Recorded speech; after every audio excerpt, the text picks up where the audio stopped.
Hi friends, நான் உங்கள் லக்ஷ்மி. இன்றைக்கி நம்ம வீடியோவில் வந்து பட்டர்ஃபீன்ஸ் உருளைக்கிழங்கு பால் கறி தான் பார்க்க போகிறோம். ரொம்ப ருசியாக இருக்கும். இஞ்சி பூண்டு விழுது எதுவும் நம்ம சேர்க்க போகிறது கிடையாது இந்த ரெசிப்பியில்.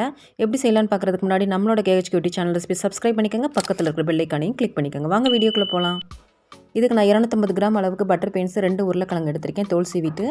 இதில் அரைச்சி எடுத்துகிட்டு வரதுக்கு தேங்காய் 2 ஸ்லைஸு, 3 பச்சை மிளகா, 1 டீஸ்பூன் சோம்பு போட்டு நல்லா தண்ணி ஊற்றி அரைச்சி எடுத்து வச்சுக்கோங்க.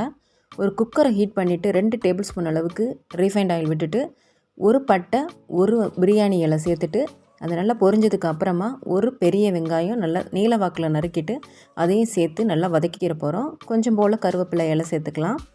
நல்லா இதை வதக்கி எடுத்துக்கோங்க. வதங்கினதுக்கு அப்புறமா பட்டர் பீன்ஸையும் உருளைக்கிழங்கையும் இதில் ஆட் பண்ணிடலாம். ஆட் பண்ணிவிட்டு இதுவும் கொஞ்சம் பச்சை வாசனை போகிற அளவுக்கு லேசாக வதங்கினா போதும். நல்லா இதை வதக்கிட்டு நம்ம அரைச்சி வச்ச விழுதை வந்து இதில் ஆட் பண்ணிடலாம்.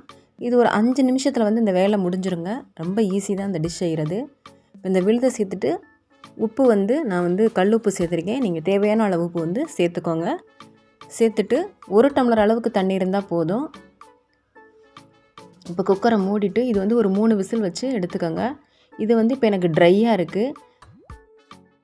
ட்ரையாக தான் வேணுன்றவங்க ட்ரையாக வச்சு சாப்பிட்டுக்கலாம். எங்களுக்கு கொஞ்சம் கிரேவி கன்சிஸ்டன்சி வேணுன்றனால நான் தண்ணி ஆட் பண்ணிக்கிறேன். இதில் வந்து கொஞ்சம் போல் பாலும் சேர்த்துக்கிட்டிங்கன்னா ரொம்ப டேஸ்ட்டாக இருக்கும்.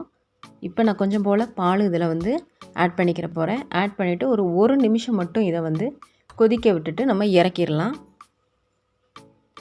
1 நிமிஷம் மட்டும் அடுப்பில் இருந்தால் போதும். இப்போ இது நல்லா கொதிச்சிருச்சு. இப்போ இதை ஒரு பவுலுக்கு மாற்றிட்டு கொத்தமல்லி இலைகளை தூவிடலாம். இது ரசம், சாம்பார் சாதம் எல்லாத்துக்கும் ருசியாக இருக்கும்.